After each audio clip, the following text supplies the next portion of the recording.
My story goes back to the 17th of February when I was called at 4:30 in the morning by my resident to come to the hospital in order to see some casualties. And she needed my consultation on those that were brought into the accident emergency. So I had to rush from home to the hospital, and I saw the hospital full of crowd. There were lots of casualties, over 200 casualties. And when I started to ask about what happened, I realized that Ministry of Interior have actually hit the Pier roundabout, and as a result of that, there were a lot of casualties. From my specialty point of view, I have seen more than 15 injured patients who were brought into the accident emergency. Most of them, they have either been hit by rubber bullets on their face, or they are hit by bird bullets on their face as well. Some of them, they have bruises because they were beaten up by the police squad. So I try to do the emergency treatment for these patients. What struck me on that day is the presence of hundreds of protesters into the accident emergency area. Some of them were inside the corridors, and some of them were in the accident emergency department, and some of them were protesting outside the accident emergency. Of course, that obstructed the delivery of the service to the casualties, but at the same time, we were giving excuses to these protesters because they have come in order to make sure that their beloved ones are okay and injured. Thereafter, consequences of the Bahrain spring have gone and escalated and spread from the 14th of February all the way to the 17th and after. During this period of time, there were few clashes between the protesters and the police squad. Another incident happened next day, which happened to be Friday, and again we've received a lot of casualties where the hospital, accident emergency department, outpatient clinic were open in order to accommodate for the number of casualties that were brought in. I was involved in treatment of so many casualties during this period of time. On the 19th of March, we've decided as a family to leave Bahrain in order to go for a 1-week holiday to the United Kingdom because of the nature of the clashes between the army and the protesters in the kingdom, and because the army have invaded the hospitals. So that made our transport into the hospital very difficult. We weren't able to go to the hospital for 5 days before the 19th. That means from 15th onward, I wasn't able to go to the hospital because of several checkpoints and the army invasion into the hospital. I was arrested at the airport on the 19th. On our way out, I was taken by masked men without identifying themselves, and they back handcuffed me, and I was blindfolded as well. They started to beat me everywhere. That happened in front of my wife and my children as well, and in front of people who were traveling at the airport. How old are your children? Fatima is 18, Muhammad is 14, and Yusuf is 10. They were severely shocked by seeing their dad as an idol for them being tortured by people whom we haven't recognized, because these people were masked actually, and they didn't identify themselves for me. neither they have presented me with a letter or an evidence to show that I need to be arrested. Then I was taken to somewhere else by a car. There, the moment I have reached that area, which later I knew that it is called the CID, which is the Criminal Investigation Directorate, I was beaten up very badly by a lady. She punched me in my face, in my chest, and she kicked me with her legs, with a stick, you name it. And all of a sudden I fainted. I fainted nearly between 5 to 10 minutes, and I woke up because they had to put some water on my face. And I realized that I was bleeding from my nose and from my mouth. My lips were swollen, my ears were swollen because of the degree and the amount of torture I have received for just a couple of hours. They were frightened because they thought that I might have died at that stage, because she really beated me very badly. Then I was subjected to an interrogation which lasted for half an hour.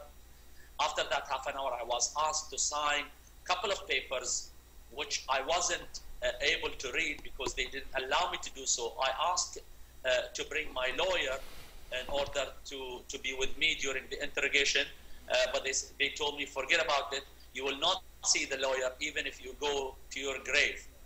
Then I was kept in a solitary confinement for 7 days. During these 7 days, I was deprived from sleep. I was deprived from toilet. I wasn't allowed to call or see my family. And I was kept in a room which was freezing because the air condition was kept on, although the weather was fine. I was beaten up by every hour. 2 or 3 people, they will enter the room and they will start beating me in my body.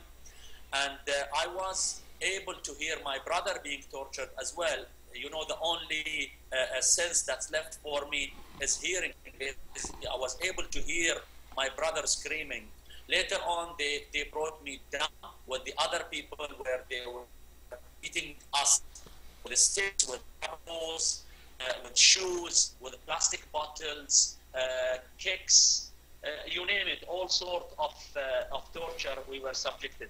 That not only includes physical, that includes physical, verbal abuse, sexual harassment, and religious abuse, religious belief abuse. When they arrested my husband, they took me and my kids to the CID, which is the Criminal Investigation Directorate.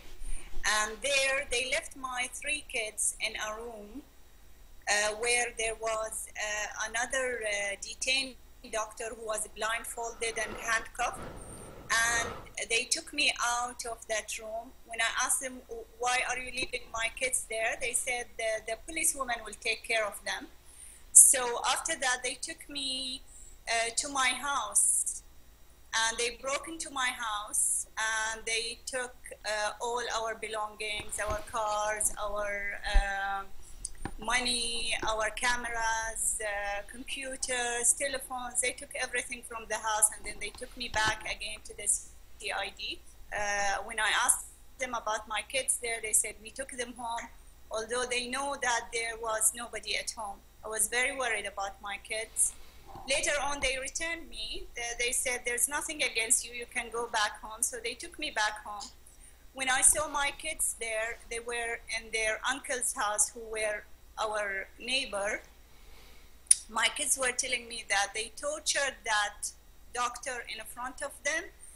They have beaten her very badly to the point that she collapsed in front of them, and then they took her out. We went down from the car in the CID office. They called me to the policewoman office, and then immediately she blindfolded me, and they started dragging me to a car. They took me by their car to a clinic. I could tell it's a clinic from the smell. And then a doctor came and asked me about my health and if I have any medical problem or anything. They took my vital signs. I didn't know what was happening. I wasn't allowed to talk even. So then I heard the doctor telling them that she has fever and we have to put an IV drip on her and we have to give her antibiotic. I spent 3 hours in the clinic, and during that time I was massively abused by, bad words, and I was humiliated. They were telling me, you don't deserve to be a doctor, you don't deserve your certificate, you bloody Shiite should leave this country, this is not your country, you are a traitor. And I was just quiet. Then after that 3 hours in the clinic, they took me back to the CID, despite the doctor telling them that hydrate her well, she's dehydrated. They didn't give me even a glass of water. So I was sitting there in the CID, blindfolded for 2 hours. Then they took me again to another office. They were dragging me, and then the interrogation started. Initially, it started with a lady who was mainly asking me about the patients whom I've anesthetized during the dates of 18th and 19th of February.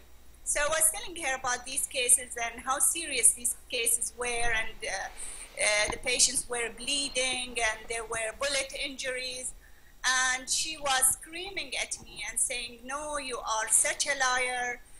There were no such cases, that you brought people who are not seriously injured and you just made them look like seriously injured. You made unnecessary operations. The surgeons expanded the wounds so that the patients bleed more. And that's mainly for the media, for international media, which you brought in the theater to show the world that Bahrain government is brutal. And I was, arguing with her, no, that's not true. These cases were very serious. These were genuine patients, and I was there and I gave them anesthesia. And she will start beating me, and she will beat me with the 2 hands on my face. I was shocked because I didn't know what was happening. So I started crying, and she told me, no, you are not supposed to cry. You are not even supposed to move your hands and put it on your face. And then she was telling me, if you don't confess, I will make you confess. I will take you to the boss who will make you confess. So that was my first time. I didn't know what to do. I didn't know what they wanted from me. I didn't know why I was there. I was, a doctor. I've never been even to a police station before. So they dragged me to an office upstairs, and I could hear so many men talking and laughing. And immediately when I entered, they said, yes, you are Dr. Zahra al-Sammak, the wife of Dr. Ghassan. I told them yes. They said, you were taking medicine outside Salmaniya to the Pearl roundabout. I told them, what are you talking about? I'm an anesthetist, and the drugs which we work with, it's impossible to take them outside the theater, and nobody can use them outside the theater. They are very dangerous drugs. They said then, you were doing operations, unnecessary operations for people. I told them I'm an anesthetist and we cannot do unnecessary operations. All the cases we have seen are really serious cases. Then they were telling me, listen, you have to confess, or we will be sitting here interrogating you for endless time. We can stay here endlessly, even 48 hours continuously. And here we don't differentiate between males and females. So if you don't confess, you will be staying here forever. So then she started beating me again, that lady. And I was crying and I was shocked. I didn't know what to say. I didn't know what they wanted me to say. So I was very tired at that time. They took me back to her office, and she left me there for about 2 hours, and then she came again. And then at the end, I was so tired that I told her, okay, what do you want me to say? Whatever you want me to say, just say it. And then she started writing, and she was telling that, you know, I was there helping the protesters, and we did unnecessary operations, and we brought the international media illegally inside the theater. And I was just, you know, saying yes, yes, yes, because I didn't want to be beaten again. And then she brought me a bunch of papers. I was blindfolded. I didn't know what was written in these papers, and she just asked me to sign. She would just put her finger in the place, and she will tell me, just sign there. So I was begging them later to, you know, to let me talk to my kids, because I was kidnapped from the hospital. Nobody knew where I was. They told me, no, you cannot call anybody now. And after 2 days, I was there in this nights. They didn't allow me to sleep. Either I will be standing, or if they see me very tired and I'll tell them I'm diabetic, I will collapse, they will let me sit on a chair. I think it's mainly because we were witnesses on the brutality of the government. We have seen all the injuries. We have seen the lab ammunition used to you know, on the protesters. We have seen very serious injuries. So because we are witnesses, some of us went on the media, on the international media, and talked about it. And they told the truth about the brutality of the government and the army. That's why we are targeted.